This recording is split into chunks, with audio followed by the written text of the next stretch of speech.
सुनिए डॉक्टर श्याम सुंदर पाराशर जी की यह अनमोल कथा। आज की अष्टम दिवसीय कथा के भाग 3 में भक्तों आप लोगों को प्रभु के सामर्थ्य के बारे में बताया जाएगा कि मानव रूप धारण करके भी प्रभु ने के जो सामर्थ्य हैं वो किस तरह के हैं और क्या क्या उन्होंने ऐसा किया जो विधि से परे था। यह सब आज की इस कथा में आप लोग भक्तों सुनेंगे। श्री राधे राधे। सांदीपनी मुनि महाराज के गुरुकुल में समस्त शास्त्रों का अध्ययन किया। वहीं पर भगवान ने सुदामा जी को अपना घनिष्ठ मित्र बनाया। प्राचीन भारत की गुरुकुल पद्धति कितनी अद्भुत थी कि उसी विद्यालय में एक परम अकिंचन ब्राह्मण का बेटा भी पढ़ रहा है और उसी गुरुकुल में राजकुमार कृष्ण और बलराम भी पढ़ रहे हैं। गुरुकुल की पद्धति इतनी अद्भुत थी जिसके कारण समस्त विद्याओं में सुदामा जी भी पारंगत हुए और हमारे नंद नंदन भी कुशल हुए। अल्पकाल विद्या सब आई। गुरुकुल में भगवान जब लौटने लगे, पहले गुरुकुल की पद्धति ये थी कि कोई शुल्क नहीं लिया जाता था, निःशुल्क विद्या। और जो 10,000 विद्यार्थियों को अपने गुरुकुल में रख करके अध्ययन करा सके उसी को कुलपति की उपाधि दी जाती थी। उस समय के कुलपति महाराज सांदीपनी मुनि थे। परंतु विद्यार्थियों को खेती किसानी भी करनी है, अनाज भी उत्पन्न करना है, भोजन भी बनाना है और इस कारण से विद्यार्थी हर कार्य में कुशल हो जाते थे। चाहे उनसे पाक शास्त्र सीख लो, भोजन की विधि से 56 प्रकार के व्यंजन बनाने में कुशल हो जाते थे, सब प्रकार की खेती किसानी करने में कुशल हो जाते थे, क्योंकि स्वयं उगाना है, स्वयं बनाना है, सारे काम करने हैं, हर विद्या में निपुण हो जाते थे। और जब चलते थे, विदा लेते थे गुरुजी से, तब गुरु दक्षिणा में कुछ न कुछ देके जाते थे और सबकी अपनी अपनी शक्ति सामर्थ्य के अनुसार गुरु दक्षिणा। जब गुरुदेव से कहा, गुरुदेव मैं आपको क्या सेवा करूं, गुरु दक्षिणा क्या दूं, तो गुरुदेव ने कहा, वत्स हमें तो कुछ नहीं चाहिए, अपनी गुरु माता जी से पूछ लो। गुरु माता से प्रार्थना करी तो गुरु माता ने कहा, वत्स जब से तुम आए हो तब से मैं अपने बेटे को भूल गई। मेरा भी एक बेटा था जो सागर में स्नान करते समय डूब गया, कहाँ गया पता नहीं। मुझे मेरी प्रिय वस्तु देना चाहते हो तो उसी बेटे को ला करके दो। अब जब चेला असाधारण है तो उसकी दक्षिणा भी असाधारण ही होनी चाहिए। तो भगवान ने कहा, जो आ गया। भगवान तुरंत दाऊ दादा के संग में सीधे समुद्र के किनारे पहुंचे। आदेश दिया, गुरु पुत्र प्रदीयता, हमारे गुरुदेव का बेटा तुम्हारे पास है, हमें वापस करो।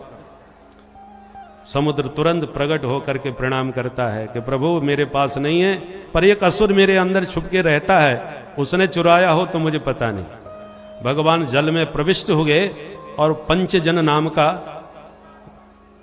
असुर था, उसका भगवान ने वध किया। परंतु जिस शंख में छुप के रहता था वह शंख पांचजन्य शंख कहलाया और तब से भगवान के हाथ में ये पांचजन्य शंख सुशोभित हुआ जो सागर से प्राप्त हुआ। फिर भगवान सीधे यमलोक पहुंच गए और यमराज के द्वार पर खड़े होकर इतनी जोर से शंख बजाया कि यमराज घबरा गया कि किसने हम पर हमला कर दिया। भाई तुरंत भाग के बाहर आए, जो प्रभु का दर्शन किया, चरणों में प्रणाम किया। लीला मनुष्य है विष्णु युवयो करवाम किम। आप तो लीला पुरुषोत्तम साक्षात श्री कृष्ण हैं, साक्षात विष्णु हैं, मैं आपकी क्या सेवा करूं, आपका हमारे यहां कैसे आना हो गया सरकार। भगवान ने सीधा आदेश दिया, निवेदन नहीं किया। गुरुपुत्र मिहानीतम निज कर्म निबंधनम आनयस्व महाराजन मच्छासन पुरस्कृतः। हमारे गुरुदेव का पुत्र कर्म बंधन में बंद करके किसी कारणवश तुम्हारे यहाँ आया हुआ होगा, उसका पता लगाओ कहाँ है और इसी वक्त हमें उपस्थित करो, हमें वापस करो। यमराज बोले, सरकार हमारे यहाँ कोई पिकनिक मनाने नहीं आते, जो आते हैं वो किसी कर्म दंड को भोगने के लिए ही आते हैं। तो पहले उसका कर्म दंड भोगाऊं तब उसको वापस लौटाऊं। भगवान बोले, ये कानून की किताब हमको मत सिखाओ। आनयस्व महाराजन मच्छासन, ये मेरी आज्ञा है, इसी वक्त मुझे ला करके दो, उसके सारे कर्म बंधन खोल दो। ये है ईश्वर का ईश्वरत्व, कर्तुम अकर्तुम अन्यथा कर्तुम समर्थ ईश्वर की ये परिभाषा है। जब आदेश दिया तो एक क्षण नहीं लगाया, तुरंत भीतर गए। भगवान से ये नहीं कहा कि आप भी आओ, थोड़ा बैठो, नाश्ता पानी करो, तब तक मैं ढूंढ के लाता हूं। भगवान बाहर ही खड़े रहे। भीतर क्यों नहीं बुलाया? यदि भीतर जाते तो ये भीतर वाले जितने जीव जंतु थे सब भगवान के धाम पहुंच जाते। महाराज सारी व्यवस्था चौपट हो जाएगी, इसलिए आप बाहर ही रहो, हम अभी ढूंढ के लाते हैं। और भीतर जा करके बालक को ढूंढा, ला करके ज्यों का त्यों प्रभु को समर्पित किया। भगवान ने प्रसन्नता से आशीर्वाद दिया, ला करके गुरु माता की गोदी में बैठा दिया। अब जिसका पुत्र इतने वर्षों बाद पुनर्जीवित प्राप्त हो जाए, उन माता पिता की प्रसन्नता का तो ठिकाना क्या। अनंत अनंत आशीष दे करके प्रभु को विदा किया। भगवान लौट करके मथुरा वापस आ गए, पर ब्रजवासी एकदम पास में वृंदावन में हैं, परंतु मिलने एक बार भी नहीं गए। अब जरा विचित्र बात है, परसों की कह के भगवान ब्रज से निकले थे, वृंदावन से पढ़ लिख करके आए और 14 साल मथुरा में रहे, पर एक बार भी वृंदावन मिलने नहीं गए। क्या कारण है? इसके बहुत से कारण है, उसके विस्तार का समय नहीं है, एक दो सूत्र आपको संकेत में बताते हैं। देखिए, ब्रजवासियों का प्रेम अद्भुत अलौकिक है। भगवान यदि ब्रज में चले जाते तो फिर दोबारा आना प्रभु का बहुत कठिन हो जाता, क्योंकि बात प्रकट हो गई थी कि अब ये वासुदेव कृष्ण हैं, तो ब्रजवासी जल्दी अब जाने नहीं देते। अभी तो परसों की कह के चले आए थे, और ये बार बार यदि आना जाना लगा रहता है तो ब्रजवासियों का प्रेम प्रकट हो जाता है, जो अभी तक गुप्त था। गोकुल और गोपी ग्वालों के बीच में गुप्त रूप से भगवान रहे हैं। प्रेम गोपनीय ही शोभा देता है, प्रकट प्रेम की शोभा नहीं होती, प्रभावित हो जाता है। और ब्रजवासियों का प्रेम यदि उजागर हो जाता तो कंस का जो ससुर था जरासंध, जो बार बार मथुरा पर हमला कर रहा था, 17 बार उसने हमले किए और बार बार भगवान ने मार के उसे भगाया, वो वहां सफल नहीं हो पा रहा था, तो फिर वो ब्रजवासियों पर हमला कर सकता था। यदि उसे ये पता चल जाता कि ब्रजवासी बेहद प्रेम करते हैं प्रभु से, तो शत्रु का एक लक्ष्य होता है, यदि शत्रु समाप्त ना हो गए तो उसके प्रेमियों पर चोट पहुंचाता है। तो भगवान को लगा मेरे संबंध के कारण ब्रजवासी कहीं शत्रुओं के संकट में न आ, शत्रुओं के लक्ष्य न बन जाएं, संकट में न पड़ जाएं, इसलिए भगवान इस प्रेम को गोपनीय रखना चाहते थे, प्रकट नहीं होने दिया। इसलिए न बुलाए न उनके पास गए। तो क्या ये नहीं था, हो सकता था कि ब्रजवासियों को मथुरा में ही आकर के बसा लेते कि तुम परमानेंट हमारे पास आ जाओ? ये भी संभव नहीं था, क्योंकि लाखों गाय जो ब्रजवासियों के पास हैं, उन सबको छोड़ के वो मथुरा शहर में नहीं रह सकते थे। देखो, जंगल का पुष्प जंगल में ही शोभा देता है, उसे उखाड़ के भले ही आप कहीं लगा दो, पर उसकी वह शोभा नहीं होती। इसलिए भगवान को लगा ब्रज का रस ब्रज में ही शोभा देगा, मथुरा में उस रस में विघ्न पड़ेगा।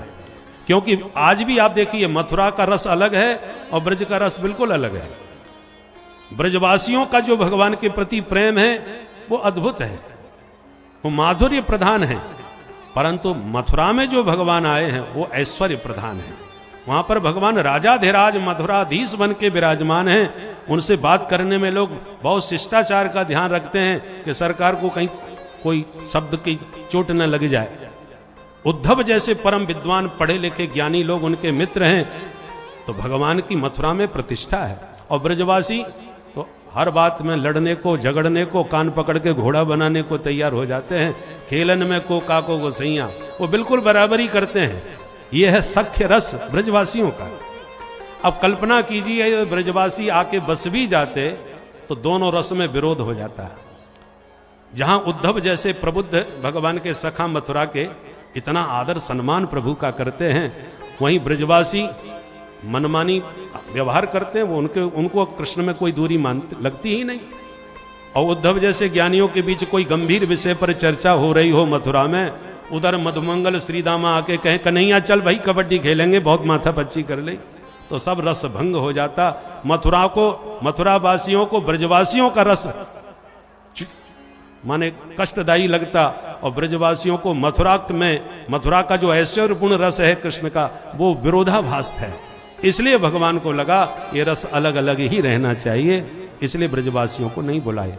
परंतु उद्धव महान ज्ञानी हैं, बृहस्पति के शिष्य हैं, परंतु प्रेमी बिल्कुल नहीं थे। तो भगवान को लगा इस ज्ञानी को प्रेमी बनाना बहुत जरूरी है, क्योंकि तभी मेरी भावनाओं को यह समझ सकेगा। वृष्णि नाम प्रवरो मंती कृष्णस्य दयतः सखा। वृष्णवंशियों के प्रधानमंत्री हैं और भगवान के अंतरंग मित्र हैं। उद्धवो बुद्धि सत्तमः, महान बुद्धिमान बृहस्पति के शिष्य श्री उद्धव जी महाराज हैं। परंतु भगवान को लगा कि केवल साक्षर है। साक्षर व्यक्ति यदि गलत दिशा में चल पड़े तो साक्षरा विपरीताश्चेत राक्षसा एव केवलम। साक्षरा का उल्टा कर दो तो क्या हो जाएगा? राक्षसा। माने केवल साक्षर व्यक्ति है, वो गलत दिशा में चढ़ पड़ा तो समाज के लिए बहुत भयानक राक्षस भी बन सकता है। एक समृद्धशाली देश में घुस करके उसी के वायुयान का अपहरण करके विशाल उसके बिल्डिंगों को ध्वस्त कर देने की सामर्थ्य रखने वाले कोई अनपढ़ गंवार अशिक्षित लोग नहीं थे, सब पढ़े लिखे थे। पढ़े लिखे तो सब थे, शिक्षित तो बहुत हैं। आज भी देखिए बड़े बड़े डॉक्टर जिनके ऊपर हम लोग पूरा भरोसा करके लिख करके दे देते हैं कि मर जाए तो कोई बात नहीं, आप तो अपना ऑपरेशन कीजिए, इतना आंख बंद करके भरोसा करने वाले केवल डॉक्टर ही होते हैं। वही डॉक्टर सोचिए कितने पढ़े लिखे शिक्षित होंगे, जब वो भी गलत दिशा में चल पड़े तो समाज के लिए कितने भयानक राक्षस बन सकते हैं, जरा कल्पना कीजिए। इसलिए भगवान को लगा केवल साक्षर होना पूर्णता नहीं है। सरसः विपरीतोपि सरसत्वम न मुंचति।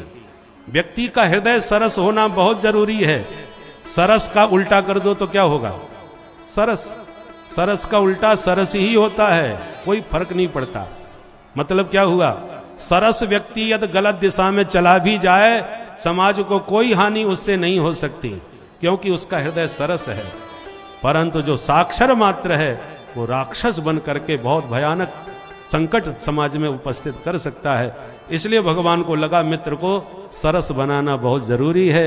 भगवान ने उद्धव जी को अपनी दिव्य पीतांबर ओढ़ा करके भेजा। ये गोपी उद्धव संवाद तो बड़ा अद्भुत है, परंतु उद्धव जी जो ज्ञान की चादर ओढ़ करके गए थे, तत्त्वमसि प्रज्ञानम ब्रह्म अहमात्मा ब्रह्म सोहम, ये सब उद्धव जी चलते समय सोच रहे थे कि मेरे इन महावाक्यों की समीक्षा जब मैं करूंगा, जहत अचहत लक्षणा व्यंजना के द्वारा समझाऊंगा तो कौन समझेगा? ब्रजवासी तो सब अशिक्षित हैं।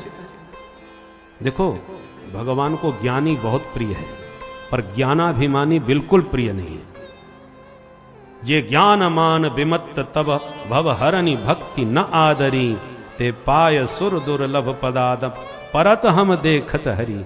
बड़े बड़े ज्ञानी जो भक्ति का अनादर करने लगते हैं, उनको फिसलते गिरते देर नहीं लगती। तो उद्धव जी जब पहुंचे, नंद बाबा ने जिस अनुराग से उद्धव को कृष्ण समझ के गले लगाया, उनके आश्लेष मात्र से उद्धव जी का शरीर रोमांच कंटकित हो गया। एक प्रेमी हृदय को पहली बार स्पर्श किया उद्धव जी ने।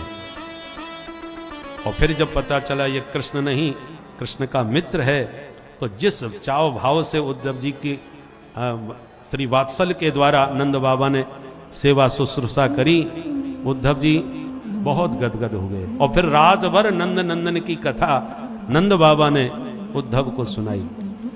एक एक लीला उद्धव जी को जो अनुभव के साथ प्रेम में डूब करके नंद बाबा ने सुनाई, उद्धव जी का सारा ज्ञान बहता चला गया।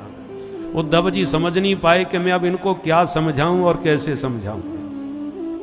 फिर भी समझाने की कोशिश करी। बाबा बुरा मत मानिए, जिस कृष्ण को तुम सिर्फ अपना बेटा समझते हो वो किसी का बेटा नहीं, वो सबके घट घट में रहने वाला साक्षात ब्रह्म व्यापक विष्णु है।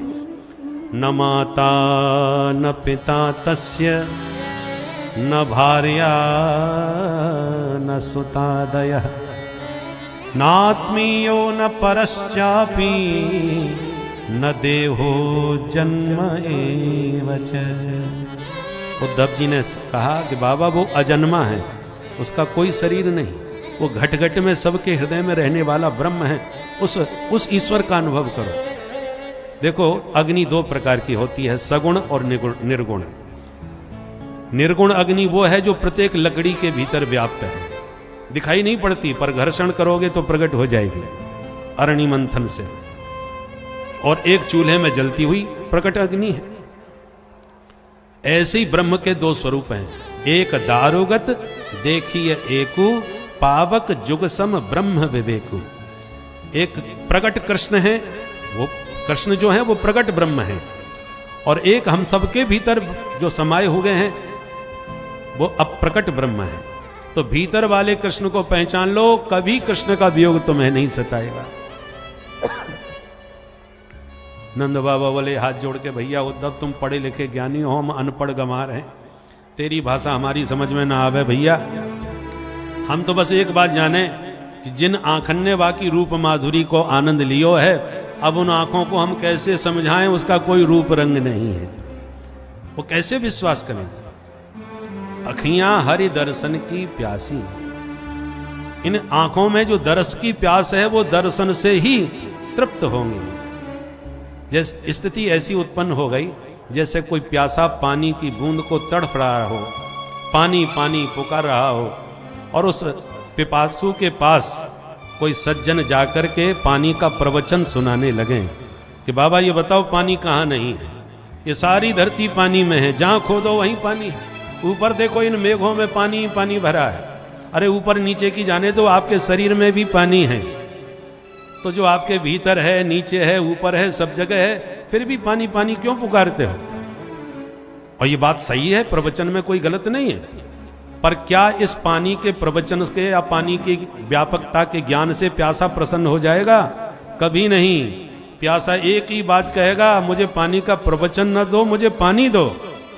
पानी पी के ही प्यास बुझेगी, पानी के ज्ञान से बुझने वाली नहीं। उसी प्रकार नंद बाबा नंद नंदन के दरस की प्यास में बैठे हैं और उद्धव जी नंद नंदन की व्यापकता का उपदेश दे रहे हैं। नंद बाबा को समझ में नहीं आ रहा। और जैसे ही गोपियों ने देखा ये रथ वही खड़ा है जिसमें अक्रूर जी लेके गए थे, दौड़ के गोपियों ने रथ को घेर लिया। अक्रूर आगत किंबा, लगता है अक्रूर वापस लौटाने के लिए आ गया। एक बोली छोड़ बहन, क्यों मन को धोखा देती है, वो कृष्ण नहीं आने वाला। ब्रज को छोड़ के ऐसे भाग गया जैसे जंगल में आग लगने पर जानवर सब भाग जाते हैं, जैसे वृक्ष रहे तो वृक्ष में जब फल न हो तो पक्षी उड़ जाते हैं, जैसे भोजन करके अतिथि घर को छोड़ के चले जाते हैं, जैसे अध्ययन करके विद्यार्थी गुरुजी को प्रणाम करके चले जाते हैं, जैसे ब्राह्मण दक्षिणा लेके आशीर्वाद दे करके चले जाते हैं, जैसे धनहीन पुरुष को गणिका त्याग करके चली जाती है। इस प्रकार से अनेकों दृष्टांत दिए। एक बोली जैसे भौरा पुष्प का पराग लेके उड़ जाता है। बस इतने में एक भौरा आ गया और गुनगुनाता हुआ किशोरी जी के चरणों पर बैठ गया। तो गोपियों को तो भौरा नजर नहीं आया, ये भी गोविंद का कोई संदेश लेकर के हमारे पास आया है। उद्धव जी स्नान करके यमुना तट से आ रहे थे और ये घटना उनके आंखों के सामने घटी। उस भौरे से गोपियां बातें करने लगीं। इसी का नाम है भ्रमर गीत। सब गोपियां मिलकर के भौरे से कह रही हैं, मधुप के तब बंधो मां स्पृशांघ्रिं सपत्न्या, मधुप के तब बंधो मां स्पृशांघ्रिं सपत्न्या, कुच विलोलित माला कुंकुम श्मश्रुभिर्ना, कुच विलोलित माला कुंकुम श्मश्रुभिर्ना, बहत मधुपतिस्तन्माननीना प्रसादं, बहतु मधुपतिस्तन्माननीना प्रसादं, यदु सदसि विडम्ब्यं यस्य दूतस्त्वमीद्रक्, यदु सदसि विडम्ब्यं यस्य दूतस्त्वमीद्रक्, मधुप के तब बंधो, मधुप के तब बंधो, मधुप के तब बंधो। गोपियों ने 5 गीत गाए हैं, ये 5वां गीत है। गीत का मतलब गायन, इसलिए हैं तो ये भागवत के संस्कृत में गीत हैं, श्री वेदव्यास जी की वाणी से गाए हुए हैं, पर इन सबको स्वर तालबद्ध करके हमने गाया है और गा करके यूट्यूब में इसलिए डाला है ताकि कोई संस्कृतज्ञ या संगीत प्रेमी भागवत के गीतों को गुनगुनाना चाहे तो वो सुन करके आनंद ले सकता है, उसका लाभ उठा सकता है। और एक बात जरूर ध्यान दें, जितने भी पंथ हैं, उन पंथों के जो भी धर्म ग्रंथ हैं, वो जिस भाषा में लिखे गए हैं उसी भाषा में लोग पढ़ना जानते हैं, उसका स्वाध्याय करते हैं। परंतु जब हम सनातनियों से, हिंदुओं से चर्चा करें कि भैया नारायण कवच का पाठ कर लो या गजेंद्र मोक्ष का पाठ करो, तो एक ही जवाब मिलता है, महाराज हमको संस्कृत नहीं आती।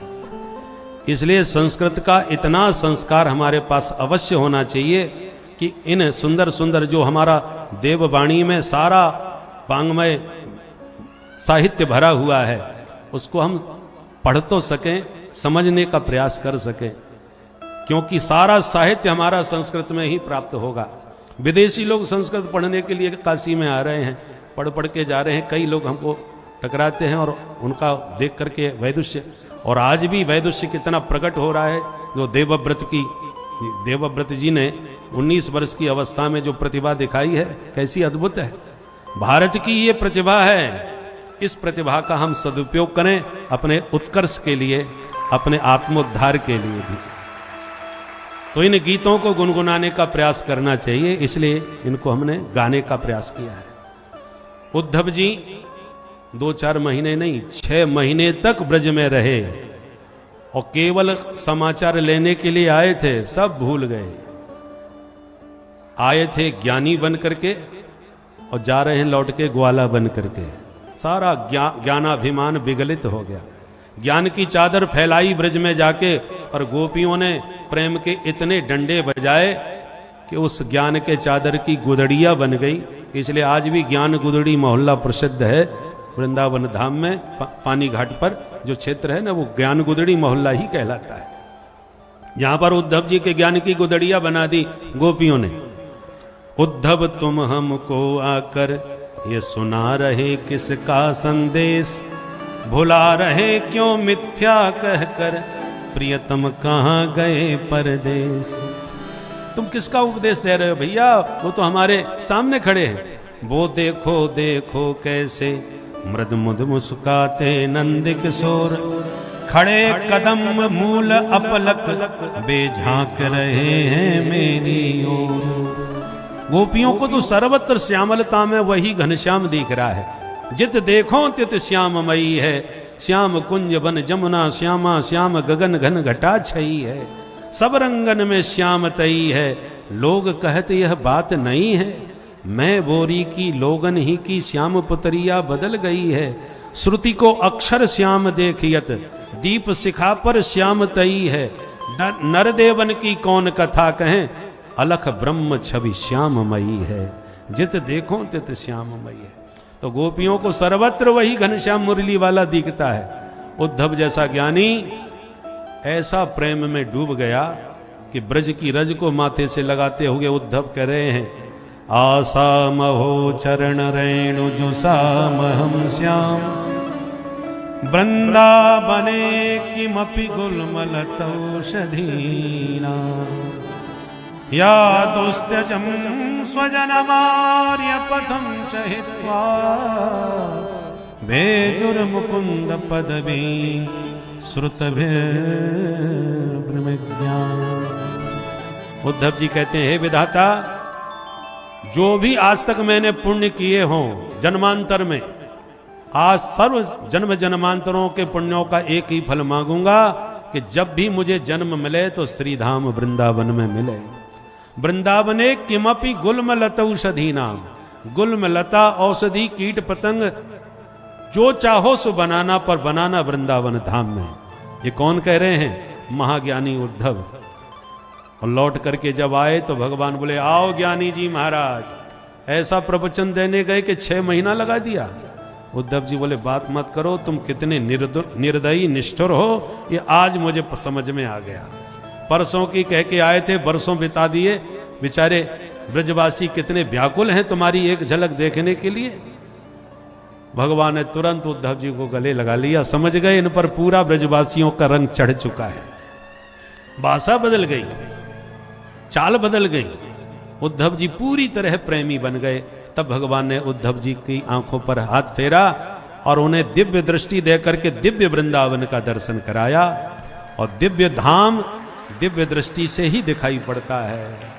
अदृश्यन चर्म चक्षुषा, इन चर्म चक्षुओं से, इस लौकिक दृष्टि से लौकिक जगत को ही आप देख सकते हैं। अलौकिक वस्तु अलौकिक दृष्टि से ही प्राप्त होती है। इसलिए गीता में भगवान ने अर्जुन से कहा, दिव्यम ददामि ते चक्षु, मैं तुझे दिव्य चक्षु दूंगा तभी तू मेरा दिव्य रूप देख पाएगा। ऐसी दिव्य दृष्टि उद्धव को दी, तब दिव्य वृंदावन का दर्शन कराया। और तब उद्धव जी को पता चला कि राधा रानी कोई और नहीं है, भगवान की ही साक्षात आत्मा है। आत्मा तु राधिका तस्य सततम प्राणतोधिका। देखो, सबकी आधारभूता जो मूल शक्ति है उसका नाम राधा है। हम सबकी आधार क्या है? धरती। धरती पर आधारित है हम लोग। तो धरती का आधार क्या है? जल है। जल का आधार अग्नि, अग्नि का आधार वायु, वायु का आधार आकाश, आकाश का आधार तमोगुण, तमोगुण का आधार महत्त्व।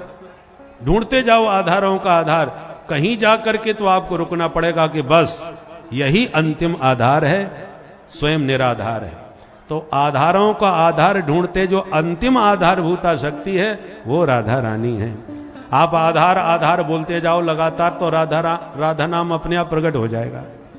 आधार आधार आधार आधार आधार आधार आधार आधार आधार आधार की धारा लगी तो अंत में क्या बचा? राधा। क्योंकि राधा रानी सबकी आधारभूता शक्ति है। इसलिए भगवान कहते हैं कि वो साक्षात मेरी आत्मा है। कई वस्तुएं ऐसी होती हैं जो कहने में देखने में दो होती हैं पर वस्तुतः एक होती है। देखो पानी में कैसी तरंग उठ रही हैं, देखो सूर्य की किरणें, देखो चंद्रमा की चांदनी, पर क्या ये दो अलग वस्तु हैं? नहीं। तो जैसे चंद्रमा से चांदनी अलग नहीं, सूर्य से किरण अलग नहीं है, जल से तरंग अलग नहीं, शब्द से अर्थ अलग नहीं, ऐसे राधा कृष्ण और सीताराम कहने में दो हैं पर तत्वतः एक ही हैं। गिरा अरथ जल बीच सम, कहियत भिन्न न भिन्न, बंदों सीताराम पद जिन्ह परम प्रिय खिन्न। इसी प्रकार वागर्था विव संप्रक्तौ वागर्थ प्रतिपत्तये जगतः पितरौ वंदे पार्वती परमेश्वरौ। ये दो शक्ति और शक्तिमान के रूप में हैं, तत्वतः एक ही है। अब इस प्रकार से भगवान ने उद्धव को पहले प्रेमी बनाया, फिर उनको साथ में लेकर के कुब्जा पर कृपा करी और अक्रूर जी के आंगन को भी पावन बनाया।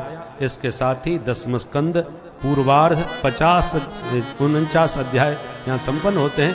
50वें अध्याय से 10वां स्कंद का उत्तरार्ध प्रारंभ होता है, जिस उत्तरार्ध में वर्णन है केवल 5 मिनट की कथा और ज्यादा नहीं। और सावधान होकर के आप सुने, ठाकुर जी का आज विवाह कराएंगे और विवाह करा के फिर प्रेम से प्रेम के लड्डू खा करके आप जाइए। कल कथा का विश्राम है, इसलिए जो 7 दिन न सुन पाए हों वो कल पूरी कथा सुने। संपूर्ण भागवत सुनने का उन्हें फल भी प्राप्त होगा। कल सुदामा जी का चरित्र और भगवान का दिव्य अंतिम उपदेश जो है उसकी चर्चा हम समयानुसार करेंगे। तो आज पहले ठाकुर जी का एक विवाह करा लें। बोले द्वारिकाधीश की। सुखदेव जी कहते हैं अर्जुन, अब 50वें अध्याय से उत्तरार्ध में हम प्रवेश करते हैं। जरासंध मगध नरेश जो कंस का ससुर था, उसे जब पता चला कि मेरी बेटियां विधवा हो गईं कृष्ण के कारण, तो उसने 17 बार हमला किया मथुरा पर। भगवान ने उसे हरा दिया। 18वां हमला करने वाला था, तब तक नारद जी ने मिलेक्षराज कालयवन को भेज दिया। कालयवन ने हमला किया, भगवान उसे दौड़ा करके ले गए और मुचकुंद महाराज की दृष्टि से भस्म करा दिया। जैसी मथुरा वापस आए तब तक 18वां हमला जरासंध ने कर दिया। भगवान रणछोर बन करके भाग गए, प्रवर्षण पर्वत पर चढ़ गए। जरासंध ने पहाड़ में आग लगवा दी। भगवान गुफा द्वार से तुरंत समुद्र के तट पर निकले और सागर के बीच दिव्य द्वारकापुरी बसा करके भगवान वहीं द्वारकाधीश बन गए। बोले द्वारकाधीश की जय। अब आध्यात्मिक दृष्टि से देखें इस कथा को। ये मानव शरीर है ना, ये भी मथुरापुरी है। इसमें भी 50वां अध्याय लगते ही उत्तरार्ध चालू हो जाता है, और उत्तरार्ध चालू होते ही जरासंध के हमले भी चालू हो जाते हैं। जरा माने बुढ़ापा, वृद्धावस्था के हमले 50 के बाद ही प्रारंभ होते हैं। भगवान ने उसे 17 बार टक्कर लेकर के हरा के भगाया। हम लोग भी च्यवनप्राश खाए खाए के कपाल भाती करके खूब टक्कर लेते हैं, जरासंध को भगाने की कोशिश करते हैं। पर जब 18वां आक्रमण उसने किया और कालेवन के साथ किया, तो भगवान को भी मथुरा खाली करके द्वारकापुरी बसाना पड़ा। उसी प्रकार काल के साथ जब बुढ़ापे का प्रबल आक्रमण होगा, तो एक दिन हमको भी ये मथुरापुरी खाली करके जाना पड़ेगा, कोई दूसरी पुरी बसानी पड़ेगी। गीता में भगवान इसी बात को कहते हैं, वासांसी जीर्णानि यथा विहाय नवानि गृह्णाति नरो पराणि तथा शरीराणि विहाय जीर्णा न्यन्यानि संयाति नवानि देहि। उसी प्रकार भगवान ने मथुरापुरी खाली करके द्वारकापुरी बसा ली, और द्वारकाधीश बन के प्रभु का प्रथम विवाह रुक्मिणी जी से संपन्न हुआ। राजासीद भीष्मको नाम विदर्भाधिपतिर्महान् तस्य पुत्रा भवन पंच कन्यैका च वरानना। विदर्भ देश के राजा भीष्मक, जिनके 5 पुत्र और इकलौती बेटी नाम है रुक्मिणी। बेटी सयानी हुई तो पुत्रों से परामर्श लिया, बच्चों मेरा विचार है क्यों ना हम अपनी बिटिया का विवाह द्वारकाधीश कृष्ण से कर दें, तुम्हारा क्या विचार है? तो बड़ा बेटा जो रुक्मी था वो नाम सुनते ही बिगड़ गया, पिताजी आप बुढ़े हो चुके हैं, अब आप विश्राम कीजिए, हम 5 भाइयों की इकलौती बहन है, उस भगोड़े के साथ आप विवाह करेंगे? अब ये दायित्व तो हमको दीजिए, हम सब संभालेंगे भगवान। तो राजा भीष्मक बोले ठीक है बच्चों तुम संभाल लो, इससे बढ़िया बात और क्या होगी। आज के बाद हम कोई चर्चा नहीं करेंगे, तुम्हें जहां अच्छा लगे करो। तो बड़ा बेटा उठ के चल दिया, और शाम को घर आके कहता पिताजी बहन जी की परसों बारात आ जाएगी। कहां से? बोले मैंने संबंध किया है, कोई अरे गरे यहां थोड़ी करूंगा। चेदी नरेश दमघोष नंदन महाराज शिशुपाल से मैंने संबंध पक्का कर दिया है, वो परसों बारात लेके आ जाएंगे। बहुत अच्छी बात है, जो अच्छा लगे करो भाई। जब बच्चे ज्यादा होशियारी दिखाने लगते हैं तो बुजुर्गों को फिर हाथ जोड़ के मानना पड़ता है, ठीक है भाई करो। परंतु रुक्मिणी के कान में जब ये खबर गई तो रोती रोती भाभी जी के पास गई, भाई भाभी जी भैया ने ये क्या कर दिया, मेरे मन मंदिर में तो माधव मुरलीधर बैठे हैं और भैया ने न जाने कहां संबंध पक्का कर दिया, अब क्या होगा। भाभी जी ने कहा तो बैठ के रोने से तो कुछ नहीं होने वाला, कुछ करो। क्या करूं? बोले कुछ ना बने तो एक पत्र ही लिख दो। रुक्मिणी ने तुरंत 7 श्लोकी पत्र लिख करके एक ब्राह्मण को सौंपा और कहा महाराज ये पत्र नहीं अपितु मेरे प्राण ही हैं, मेरे प्रियतम प्रभु तक पहुंचा दीजिए।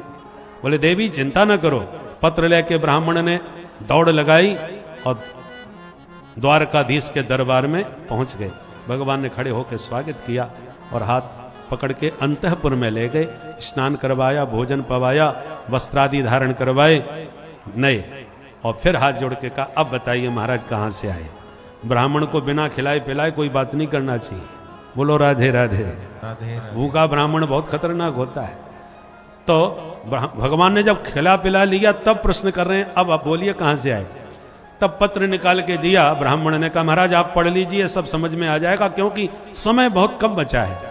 भगवान बोले ऐसी बात है तो आप ही पढ़ दीजिए। नहीं नहीं महाराज आपका व्यक्तिगत पत्र है, आप ही पढ़ो तो ज्यादा उचित होगा, ये राजनीतिक पत्र नहीं है।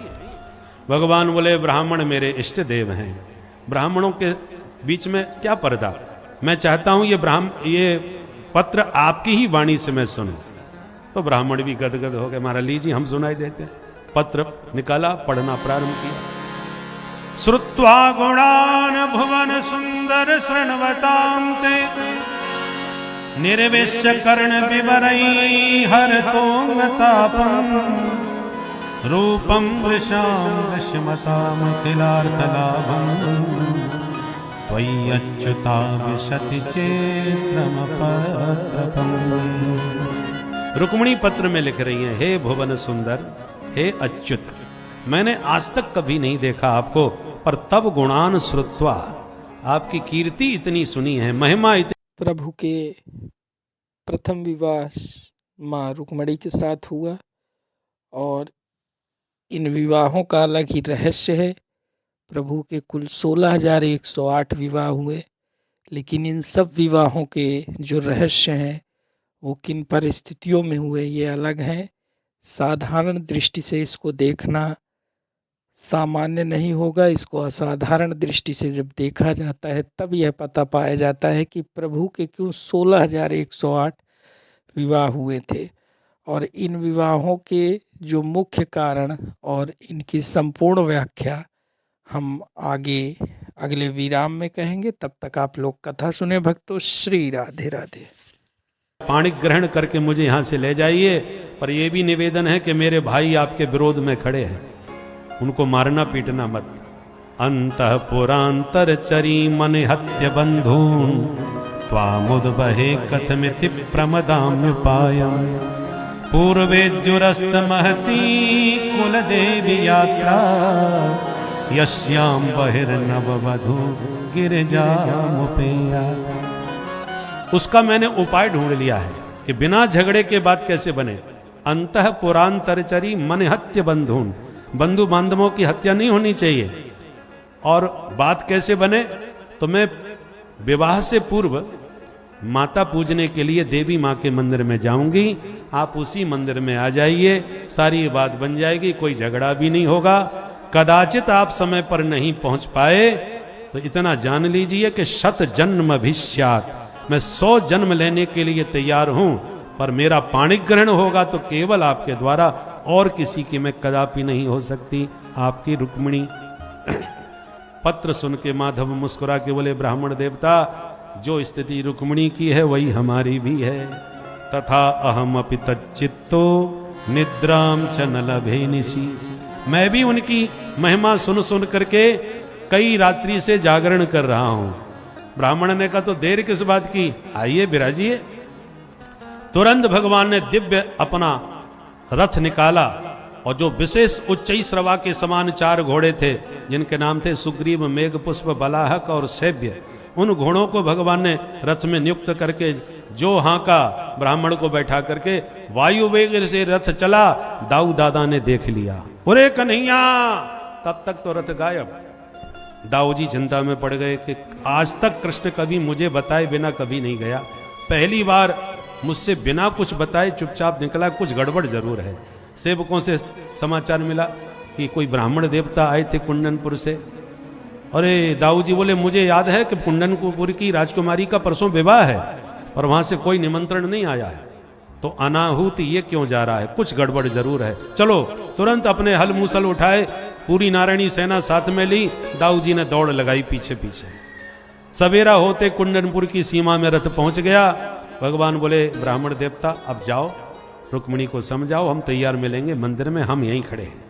पंडित जी डंडा घुमाते हुए निकल पड़े। उधर बैंड बाजे के साथ बारात लेके शिशुपाल पहुंच गया। जो हल्ला मचा शहर में कि बारात आ गई, दूल्हा आ गया, चलो सखी दर्शन करें दूल्हा के। अब तो रुक्मिणी की धड़कन तेज हो गई। हे भोले बाबा, मैंने बहुत सोमवार के व्रत किए हैं, मैंने बहुत अभिषेक किए हैं, आज मुझे सारे पुण्यों का फल चाहिए।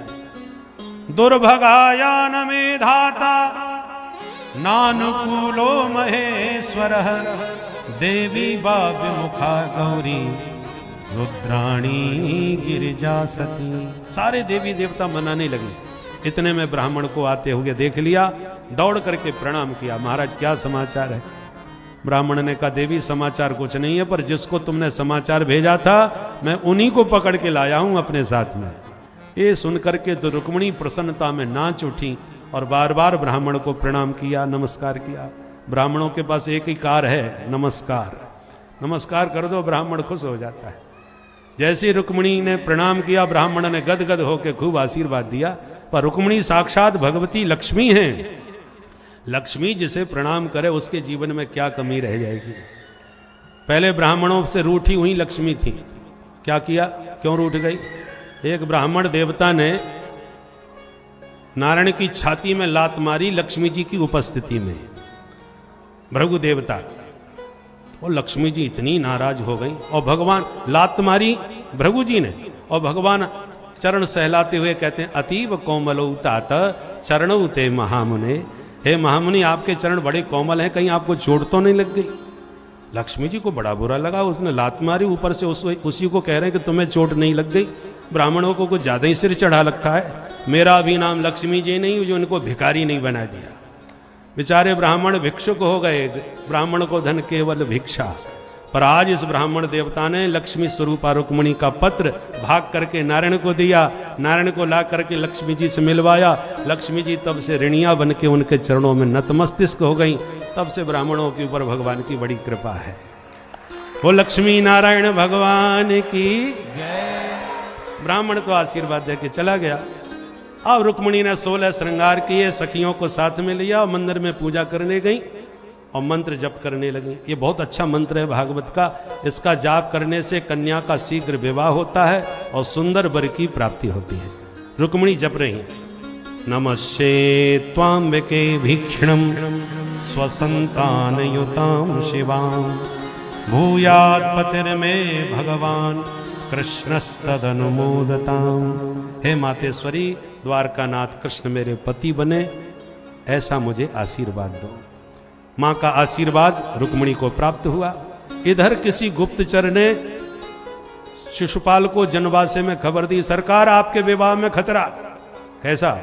बोले हमने द्वारकाधीश कृष्ण को नगर के बाहर खड़ा देखा और हमें सूचना मिली है कि कन्या पक्ष ने उसको बिल्कुल नहीं बुलाया है और आपके साथ बारात में भी नहीं आया है।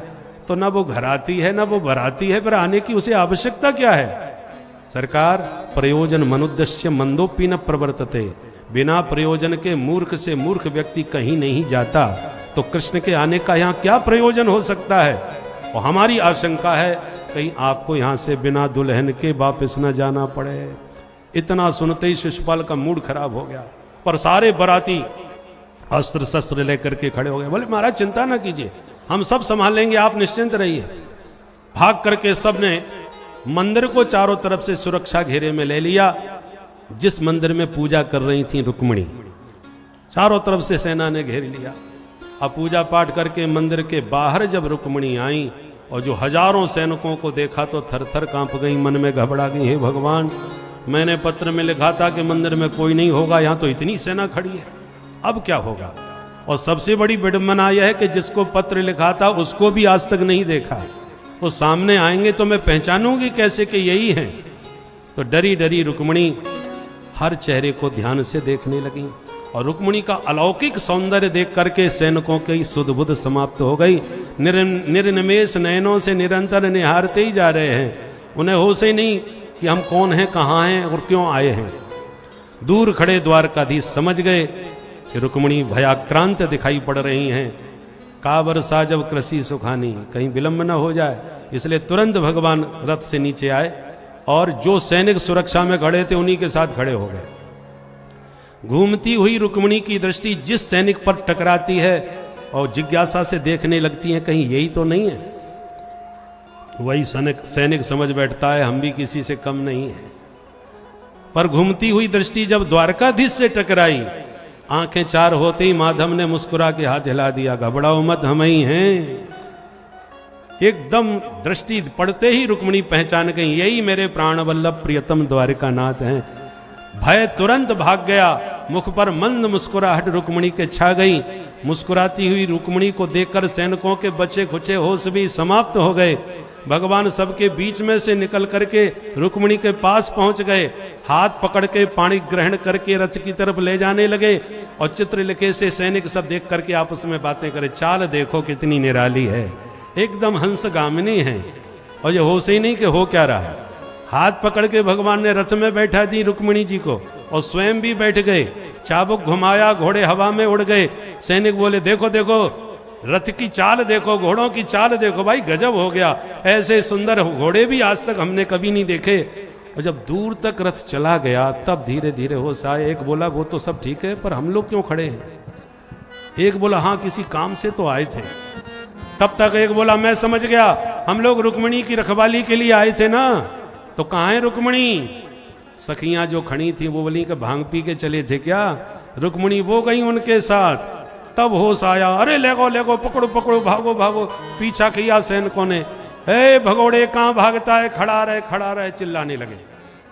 भगवान ने तुरंत रथ मोड़ लिया और रथ युद्ध के लिए तैयार हो गए। सैनिकों ने घेराबंदी चालू कर दी, घेर लो, पकड़ लो, मार दो, जिंदा न जाने पाए, चिल्ला रहे थे। तब तक दूर से आवाज आई, बोल द्वारकाधीश की। प्रभु ने मुड़ के देखा तो दाऊ दादा हलमूसल ताने चले आ रहे थे। निकट आती भगवान ने दौड़ के दंडवत किया, अरे दाऊ भैया दंडोत, आप यहाँ कैसे? दाऊ जी बोले, लाला हम जानते तुम क्या लीला करोगे, इसलिए हम पूरी तैयारी के साथ आए हैं। तुम बहू को लेके घर चलो, हम इनका स्वागत करके तुम्हारे पीछे पीछे आ रहे हैं। कन्हैया तो 9-2-11 हो लिए। दाऊ जी ने हल मूसल उठा लिए। जो सैनिक आगे बढ़े हल से सिर पकड़ा और मूसल धमक दिया। तमाम सैनिकों के सिर फूट गए, सब प्राण बचा के वापस भाग गए। शिषपाल से रोते हुए बोले, सरकार अनर्थ हो गया। क्या हुआ? बोले, आपकी होने वाली दुल्हन को द्वारकाधीश ले गए। शिषपाल बोला, धिक्कार है मेरी जिंदगी को। अरे तुमने क्या किया? बोले, सरकार हमने भाग के उसे पकड़ लिया, पर ऐन वक्त पर मूसल वाला उसका भाई आ गया, उसने सबकी छुट्टी कर दी महाराज, बहुत खतरनाक है।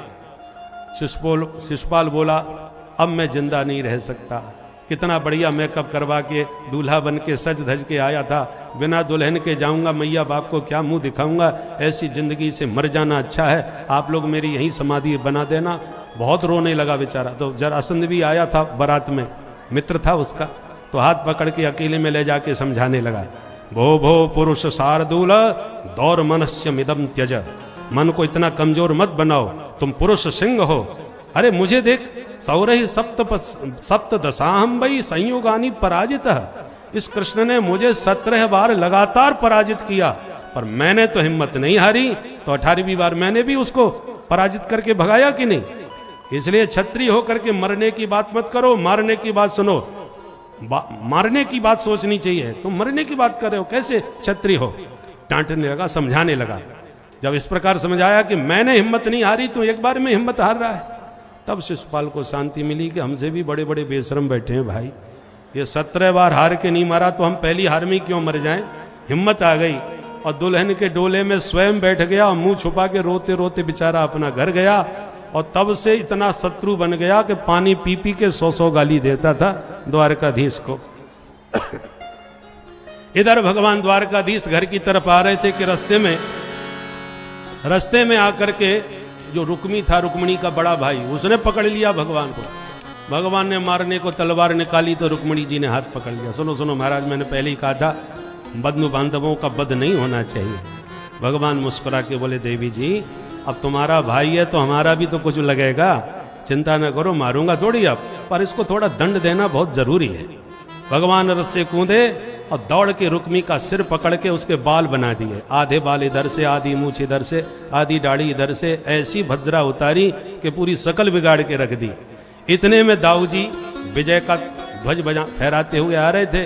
रास्ते में ये दृश्य दाऊ जी ने देखा तो दौड़ करके कन्हैया का हाथ पकड़ा और डांटते हुए कन्हैया से कहा, असाध्विदम त्वया कृष्ण कृतम स्म जुगुप्सितम बपनम स्मश्रु केशानाम वैरूप्यो सुहृदो बधः। तुमने ये बहुत निंदनीय काम किया है कृष्ण, विवाह के बाद साले साहब का सिर मुड़ के रख दिया, ऐसा कोई संबंध बनाता है क्या? ये कोई तरीका है? डांटने लगे। बड़े भाई है ना, डांटने का अधिकार है। तो कन्हैया धीरे से बोले, दाऊ दादा अब डांटना है तो घर में अकेले में जाके डांट लेना, नया नया विवाह हुआ है, बहू के सामने बेइज्जती कर रहे हो, थोड़ा तो ख्याल करो। इस ढंग से बात करी कि दाऊ जी को हंसी आ गई, सारी गुस्सा ठंडी हो गई। दाऊ जी शेषा बता रहे हैं, गर्म बहुत जल्दी होते हैं, पर कन्हैया ऐसी नटखट हैं कि कोई ना कोई बात कह के उनको खुश कर देते हैं। दाऊ जी तुरंत रुक्मिणी के पास आके बोले, देखो देवी, क्षत्रियाणाम अयम धर्म प्रजापति विनिर्मितः। विधाता ने हम क्षत्रियों का धर्म बड़ा कठोर बनाया है। सगा भाई भी यदि हमको चुनौती देता है तो युद्ध करना हमारा धर्म बन जाता है। अब तुम्हारे भाई ने हमारे भाई को चुनौती दी तो धर्म युद्ध हो गया, पर कोई बात नहीं। रुक्मी को भी बुला के समझा, भाई जो होना था हो गया, अब तो आप हमारे रिश्तेदार बन गए हो, इन सब बातों को मन से निकाल दो, गले लगो, प्रेम से घर जाओ। परंतु उसकी शकल इतनी बिगड़ चुकी थी, वो लौट के जिंदगी में कभी दोबारा घर गया ही नहीं। एक नया शहर बसाया, उसका नाम रखा भोजकट। भोजकट नाम के शहर में बस करके हमेशा के लिए वहीं का हो गया। भगवान इधर घर आए तो द्वारका वासियों को पता चला कि हमारे द्वारकानाथ दुल्हन लेके आ रहे हैं। तब तो घर घर में मंडप और उत्साह भर गया और दिव्य रूप से भगवान के विवाह का महोत्सव द्वारकापुरी में मनने लगा। अब हम लोग भी विवाह महोत्सव धूमधाम से मनाएंगे। उससे पूर्व हमारे बीच में माननीय श्री राजा भैया जी पधारे हुए हैं, जिनकी वाणी सनातन धर्म की इस समय पहचान बन रही है और इतना सनातन धर्म पर खुलकर मुखर रूप से बोलने वाले नेतृत्व में हमारे माननीय राजा भैया जी हैं। हम उसे निवेदन करेंगे कि मंच पर आवें और अपने शब्दों से सबको मार्गदर्शित करें और सभी लोग बैठे रहें, कोई खड़े ना हो, सब बैठ जाएं, शांति से अपने अपने स्थान पर विराजमान रहें। पहले 2 शब्द हम उनकी वाणी से सुनेंगे, उसके बाद विवाह महोत्सव के मंगल गीत गाए जाएंगे। प्रेम से आरती और प्रसाद लेके आप जाइएगा। और कल पुनः मैं आपको स्मरण दिला दूं, कल कथा का विश्राम दिवस है, इसलिए अधिकाधिक संख्या में आप समय पर ठीक 2 बजे उपस्थित हों। आज की इस कथा के अंतर्गत हम आप लोगों को सरल भाषा में यह समझाने का प्रयास करेंगे कि वास्तव में चूंकि आज खष्टम दिवसीय कथा का अंतिम पड़ाव था, इसके बाद अंतिम दिन की कथा आप लोगों को अगले दिन बताई जाएगी, किंतु इस खष्टम दिवस कथा के जो मुख्य भाग हैं उसमें मुख्य यह होता है कि ईश्वर जो है अनंत है। हमारे मानव जीवन का परम लक्ष्य है उनकी प्राप्ति करना। यह जो मानव जीवन को लेकर टोटल 84 लाख योनियां बताई गई हैं, अलग अलग योनियों में अलग अलग प्रकार से भोग विलास करते हुए जीव अपने काल को पूर्ण करता है, किंतु अंतिम पड़ाव के रूप में उसे यह मानव शरीर मिलता है। और इस मानव शरीर का ये सामर्थ्य होता है कि आप जो है अपनी बुद्धि के बल पर ईश्वर की प्राप्ति कर सकते हैं। और जैसे ही आप ईश्वरत्व को प्राप्त हुए, आप स्वयं ईश्वर बन जाते हैं, मोक्ष आपको प्राप्त हो जाता है। तो यह जो कड़ी है, इस कड़ी के अंतर्गत आपको इस जीवन में ईश्वरीय शक्ति का आभास करना है। आज के समय में जब अधिकतर लोग नास्तिक प्रवृत्ति के हैं, उस समय यदि एक कोई सच्चा भक्त आ जाता है तो उसके दृश्य मात्र से इस पूरे पृथ्वी पर धर्म की पुनः स्थापना हो जाती है। हाल ही के समय में चमत्कार के ऊपर विश्वास लोग ज़्यादा करते हैं, किंतु ज़्यादातर चमत्कार देखने को मिलते नहीं। यदि आप हर क्षण प्रभु का ध्यान करते हैं, वैसे कलयुग आपको ध्यान नहीं करने देता, वो आपके मन को भटकाएगा, क्योंकि कलयुग को सबसे ज़्यादा परेशानी यदि कोई ईश्वर के ध्यान में रम जाता है, वह आपको धन वैभव यश ये सब देकर अब कीर्ति और सब चीज़ों में फंसा कर आपको ईश्वर की भक्ति से दूर करने का संपूर्ण प्रयत्न करता है। किंतु समझदारी आपको अपनी बुद्धि के हिसाब से दिखानी है। इन सब परपंचों से दूर होकर आपको सिर्फ और सिर्फ ईश्वरत्व में ही रहना होगा, ईश्वर का ही चिंतन करना होगा। वैसे सबसे अच्छा ये है कि आप एक गुरु कीजिए। गुरु के द्वारा प्रदत्त कोई भी मंत्र हो, उसको आप लगातार अपने मन में उसका सुमिरण करते रहिए, जितना ज़्यादा से ज़्यादा समय तक हो सके। शुरू में जब यह आप अभ्यास शुरू करते हैं तो आपका कुछ क्षण तो मन लगेगा, इसके बाद सांसारिक कार्यों में उलझ जाता है मन, इधर उधर की सोचने लगता है। किंतु फिर आप बलपूर्वक जब मन को रोकते हैं, फिर वह ईश्वर में लगता है और फिर भटकता है। ऐसा शुरू में ऐसे ही अभ्यास आपको करना है। जैसे जैसे समय बीतेगा आपके ध्यान की शक्ति प्रबल होगी, ज़्यादा से ज़्यादा आप मंत्रों का जाप कर सकेंगे, ईश्वर के ध्यान कर सकेंगे। और धीरे धीरे एक समय ऐसा आएगा कि हर कार्य में ही आपको ईश्वर का ध्यान आने लगेगा। यही आपकी भक्ति की सबसे बड़ी पराकाष्ठा होगी। इस समय आपके शरीर में भी कुछ अलग अलग बदलाव देखने को मिलेंगे। जैसे आपके अंदर हो सकता है कि पराशक्तियों का उद्गम होने लगे, आप एक विलक्षण व्यक्ति अतिमानव के रूप में दिखने लगेंगे। आपके बल में वृद्धि होगी, आपकी बुद्धि में वृद्धि होगी, आप जो बोलेंगे वही सही होने लगेगा। जिसको चाहे उसको आप बचा लेंगे, जीवन दान भी दे सकते। तो इस तरह की जो शक्तियाँ हैं, पराशक्तियाँ, यह आपके अंदर आभासित होने लगेंगी और आप अपने जितने भी धार्मिक अनुष्ठान हैं इनको पूर्ण करने लगेंगे। आप मंत्र शक्ति से आप स्वयं, आपके अंदर इतनी ऊर्जा उत्पन्न होगी कि आपके लिए इस पृथ्वी पर हर कार्य करना संभव हो जाएगा। तो सबसे पहले आप लोग एक मंत्र पकड़िए और मन में उसी का जाप करते रहिए। खा ले रहे तो उसका गुणगान भी करें। इस तरह से धीरे धीरे आप ईश्वर के नज़दीक होते जाएंगे और ईश्वर के नज़दीक होते होते आप ईश्वरत्व को प्राप्त कर लेंगे। यह सबसे सरल साधन बताया गया है ईश्वर को प्राप्त करने का। इसके अलावा प्रभु की जो 16,108 रानियां, शादी विवाह का जो प्रश्न आया था उसका उत्तर भी यही है कि 8 विवाह तो प्रभु का, पहला विवाह तो प्रभु का जो है वह पूर्ण माना जाता है, जिसमें माँ लक्ष्मी का रूप धर के रुक्मणी माँ प्रकट हुई थी, जिनसे उनका विवाह होता है। इसके बाद के विवाह जो है आकस्मिक होने लगते हैं, जैसे जामवंत की पुत्री जामवंती, और उसी समय मणि के जो बालक थे सत्राजीत, उनकी पुत्री के साथ भी भगवान का विवाह हुआ। इस तरह से भगवान के 8 विवाह सामान्य हुए और 16,100 रानियाँ जो बंदी थी, जिसको जब प्रभु ने छुड़वाया तो वो सब जो है एक साथ प्रभु के पास आई और उन्होंने कहा कि प्रभु, हम लोग इतने दिन इसके यहाँ बंदी थे, अब हम लोग अपने घर जाएंगे तो हमें कोई स्वीकार नहीं करेगा। आपने हमें छुड़ाया ही क्यों? यदि छुड़ाया है तो या तो मार दीजिए या तो हमको स्थान दीजिए, अपना नाम दीजिए।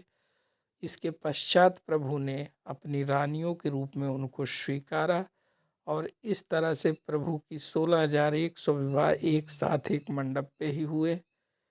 इन विवाहों का भी रहस्य है कि बताते हैं कथा के अनुसार कि प्रत्येक रानी को यही लगता था कि भगवान उनके साथ है। चूँकि वो भगवान थे, परम ब्रह्म थे, अपने रूप को इतने रूपों में विभाजित कर लिए कि कोई रानी ये नहीं कह सकती थी कि आज भगवान मेरे साथ, प्रभु मेरे साथ नहीं हो। सबको यही लगता था कि भगवान सिर्फ मेरे साथ है। तो यह प्रभु की लीला थी। प्रभु तो घट घट में व्याप्त हैं और वैसे भी ये पुनर्जन्म के महान संत थे, जिनके जो मन की मानसिकता थी उनका यही भाव था कि हम लोग भी प्रभु का सामीप्य पाएँ, सानिध्य पाएँ। और उसी सामीप्य और सानिध्य को भगवान ने श्री कृष्ण लीला अवतार में उसे पूर्ण किया। तो होना जो है वह होके रहेगा। ब्रह्मा जी ने सभी चीज़ें पहले से ही लिख दी हैं। यदि आपके पैर में हल्की भी चोट लगती है या आप गिर भी पड़ते हैं हल्का सा, तो यह भी जान लीजिए कि सब चीज़ पहले से लिखा होता है। यह सब ब्रह्मा जी ने आपकी लेखनी में लिख दिया है और आप इसको टाल नहीं सकते। रावण इतना बलिष्ठ होकर भी इन चीज़ों को टाल नहीं पाया था। अंततोगत्वा भी उससे भी प्राण से हाथ धोना पड़ा। तो यह सब बातें यही बताती हैं कि जो होना होगा वो होकर रहेगा। उसे आप बस स्वीकार कीजिए और ईश्वर के मंत्र का जाप लगातार करते रहिए। ईश्वर का भजन भक्त लगातार करते रहिए, क्योंकि उसी से आपका उद्धार है। उसी से ही हर तरफ सुख शांति का विकास हो सकता है। धीरे धीरे आपकी भक्ति बढ़ेगी, आपके पास भी किसी चीज़ की कमी नहीं रहेगी, आप भी संपन्न होंगे। लेकिन भक्ति आपको पूर्णतः विश्वास के साथ करनी होगी। मन के हर छल कपट को निकाल कर उनके साथ यथाशक्ति जो आपकी क्षमता हो प्रभु की भक्ति करनी चाहिए। यदि क्षमता नहीं भी है तो केवल उनका ध्यान करने से भी आपके अंदर ईश्वरत्व की शक्ति समाहित होने लगती है। तो ये सब आज की मुख्य रूपेण बातें थी जो मैं आप लोगों को बताना चाहता था। इन सब पर फोकस करते हुए आप लोग घर पे इस तरह के अध्यायों को देख सकते हैं भक्तों। तो इसी प्रकार से भक्तों कथाओं को सुनते रहिए और अपने मन में ईश्वर के प्रति जो भक्ति भाव है उसके और प्रगाढ़ करते रहिए इन कथाओं के माध्यम से। क्योंकि जब तक आपका मन इन प्रभु की चर्चाओं को सुनने में नहीं लगेगा तब तक आप प्रभु को के प्रति आपके अंदर प्रेम नहीं होगा। सुनने से ही आप उनके सामर्थ्य को जानेंगे। जब आप उनके सामर्थ्य को जानेंगे तब आप उनके प्रति ममता के अंतर्गत आएंगे। आप उनके प्रति आपका लगाव होगा जिससे आपकी भक्ति का आरंभ होगा और धीरे धीरे आप उनकी भक्ति में ही अपने समय को प्रदान करते रहेंगे। तो यह जो है यही भक्ति संसार का सबसे बड़ा सत्य है। सबसे बड़ी उपलब्धि यही है भक्ति। जो धर्म कर्म से रहता है भक्ति भाव से रहता है उसे यह खतरनाक बीमारियां कैंसर या और सब जो बीमारियां हैं ये नहीं होती। इसीलिए इन बीमारियों से भी आप बचना चाहते हैं तो आप लोग भक्ति भाव से रहिए। और कोई अगर गंभीर रूप से बीमार है तो उसको भी प्रभु की भक्ति कवच के द्वारा उसको सही किया जा सकता है। इसके लिए आप हमसे संपर्क करेंगे। हमारे पुराने वीडियोस में आपको हमारा व्हाट्सएप नंबर भी मिलेगा, उस पर आप हमसे संपर्क कर सकते हैं भक्तों। तो प्रेम से कथाओं को सुनते रहें भक्तों।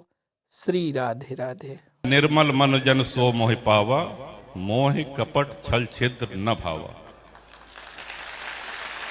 तो आज श्रद्धेय पराशर जी महाराज एक उत्कृष्ट कथावाचक के साथ साथ एक वैद्यराज के रूप में भी यहाँ उपस्थित है हमारे आपके बीच में, जो औषधि देने आए हैं।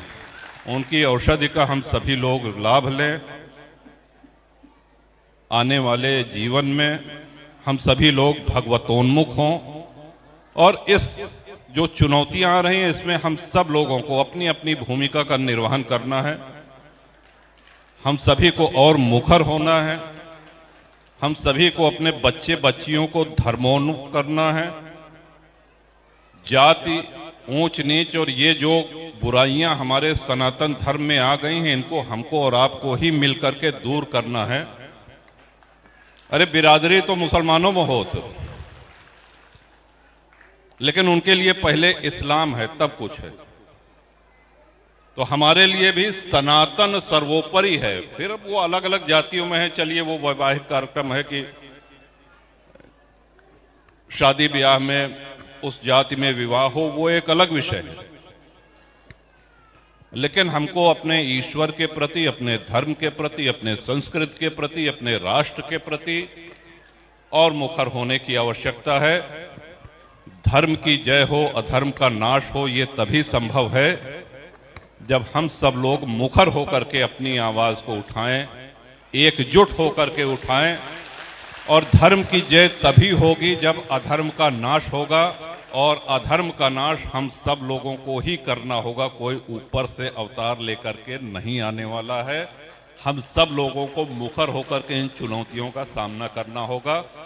बहुत समय लिहे आपके, कहाँ इतनी सरस कथा चलत रही है और कहाँ हम ये सब भाषण देते हैं। जो गलत कह गई ओकरे बड़े क्षमा चाहिए थी, लेकिन बहुत बड़ी चुनौती हमारे देश के सामने, अपने सबके समाज के सामने है। लोग हमारे देश को खंडित करना चाहते हैं। लोग भारत के अस्तित्व को समाप्त करना चाहते हैं। इनसे बचाव तभी संभव है जब हम सब लोग भारत के एक एक नागरिक श्रद्धा के साथ अपने राष्ट्र के प्रति, अपने धर्म के प्रति सिर्फ मन में ही नहीं, मुखर होकर के बोलें। और सिर्फ बोले ही ना, उस तरफ ठोस कदम उठाएं। जो लोग बोल रहे हैं, जो लोग लड़ रहे हैं, अब हम निराशावादी ढेर जने होते।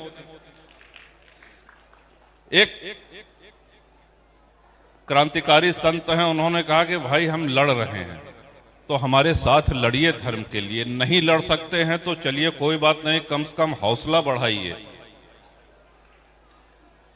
वो भी नहीं कर सकते हैं तो 2 कदम चलिए, अगर वो भी नहीं कर सकते हैं तो चलिए बैठे रहिए, कुछ मत करिए, लेकिन कम से कम गाली मत दीजिए, कम से कम बुराई मत करिए, कम से कम जो कर रहे हैं उनका मनोबल मत तोड़िए। तो अपने इस सोच को भगवानों तो देखा थे ना, हम सबे जौन मांगी थी मिल जात, देर सवेर हो सकत हो मां, एक अच्छा परिवार। देखे कितना पुण्य हमार सबके ए जन्म के पूर्व जन्म के यहाँ की गंगा तट के वास मिला, अवध के भूमि में जन्म भर, कितना पुण्य। तो भगवानों देखा थी ऊपर से कि एका इतना दय दे है, ये हमरे बरे का करता है, ये धर्म के बरे का करता है।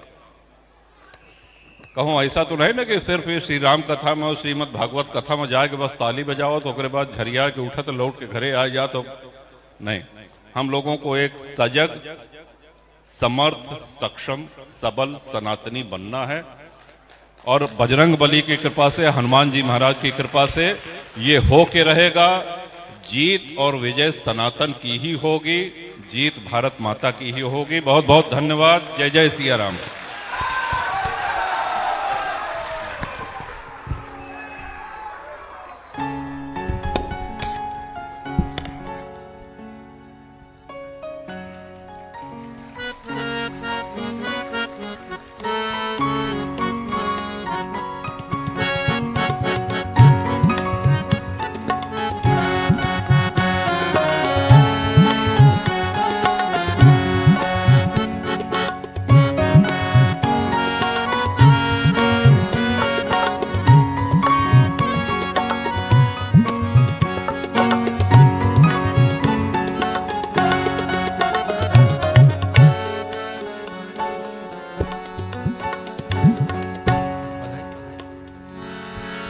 बोलिए रुक्मणी रमण भगवान की जय।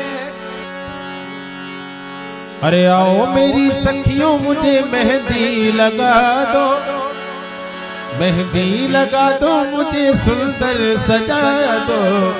अरे मुझे श्याम सुंदर की दुल्हन बना दो, मुझे श्याम सुंदर की दुल्हन बना दो, मुझे श्याम सुंदर की दुल्हन बना दो, मुझे श्याम सुंदर की दुल्हन बना दो। जय हो।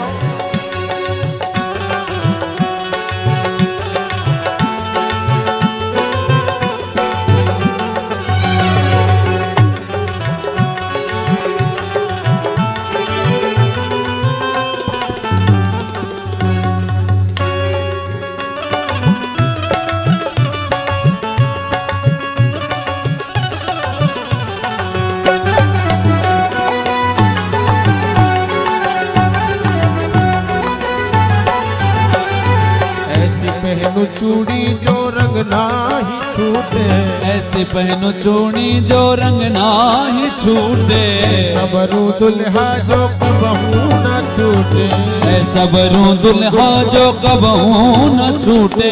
ऐसे पहनो चूड़ी जो रंग नाही छूटे, ऐसे पहनो चूड़ी जो रंग नाही छूटे, सबरू दुल्हा जो कबहू न रूठे, सबरू दुल्हा जो कबहू न रूठे।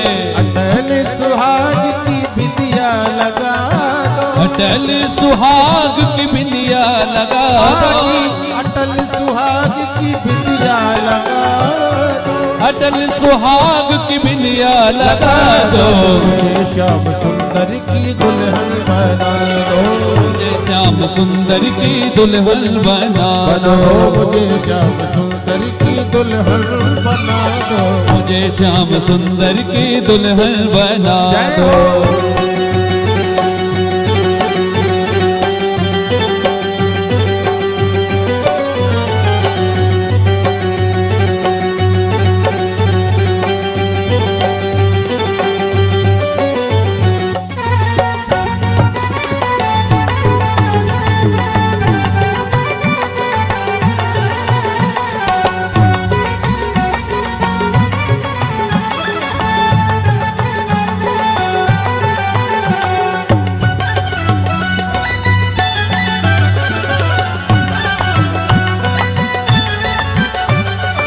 भक्ति का सुरमा मैं आँख में लगाऊंगी, भक्ति का सुरमा मैं आंखों में लगाऊंगी, भक्ति का सुरमा मैं आँख में लगाऊंगी, भक्ति का सुरमा मैं आंखों में लगाऊंगी। दुनिया से नाता तोड़ उनकी हो जाऊंगी, दुनिया से नाता तोड़ उनकी हो जाऊंगी, दुनिया से नाता तोड़ उनकी हो जाऊंगी, दुनिया से नाता तोड़ उनकी हो जाऊं। ओ सतगुरु बुला के मेरे फेरे तो पड़वा दो, सतगुरु बुला के मेरे फेरे तो पड़वा दो, हाँ सतगुरु बुला के मेरे फेरे तो पड़वा दो, गुरु बुला के मेरे फेरे तो पड़वा दो। मुझे श्याम सुंदर की दुल्हन बना दो, मुझे श्याम सुंदर की दुल्हन बना दो, मुझे श्याम सुंदर की दुल्हन बना दो, मुझे श्याम सुंदर की दुल्हन बना दो। आओ मेरी सखियों मुझे मेहंदी लगा दो, आओ मेरी सखियों मुझे मेहंदी लगा दो, मेहंदी लगा दो मुझे सुंदर सजा दो, मेहंदी लगा दो मुझे सुंदर सजा दो, मुझे श्याम सुंदर की दुल्हन बना दो, मुझे श्याम सुंदर की दुल्हन बना दो, मुझे श्याम सुंदर की दुल्हन बना दो, मुझे श्याम सुंदर की दुल्हन बना रुक्मणी रमण दो। भगवान की जय हो।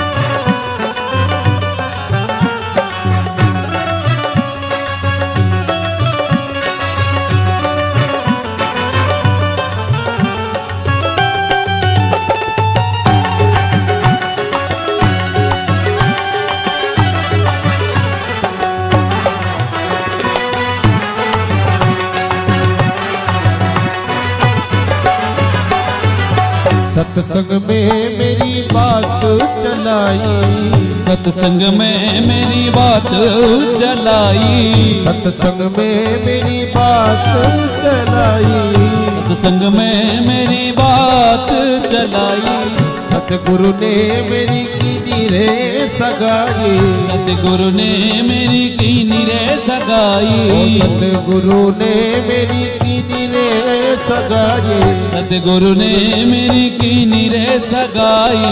उनको बुला के हाथ लेवा तो करा दो, उनको बुला के हाथ लेवा तो करा दो, उनको बुला के हाथ लेवा तो करा दो, उनको बुला के हाथ लेवा तो करा दो। मुझे श्याम सुंदर की दुल्हन बना दो, मुझे श्याम सुंदर की दुल्हन बना दो, मुझे श्याम सुंदर की दुल्हन बना दो, मुझे श्याम सुंदर की दुल्हन बना दो, मुझे श्याम सुंदर की दुल्हन बना दो, मुझे श्याम सुंदर की दुल्हन बना दो। आओ मेरी सखियों मुझे मेहंदी लगा दो, आओ मेरी सखियों मुझे मेहंदी लगा दो, मेहंदी लगा दो मुझे सुंदर सजा दो, मेहंदी लगा दो मुझे सुंदर सजा दो, मुझे श्याम सुंदर की दुल्हन बना दो, मुझे श्याम सुंदर की दुल्हन बना दो, मुझे श्याम सुंदर की दुल्हन बना दो, मुझे श्याम सुंदर की दुल्हन बना दो, मुझे श्याम सुंदर की दुल्हन बना दो, मुझे श्याम सुंदर की दुल्हन बना जय दो। हो।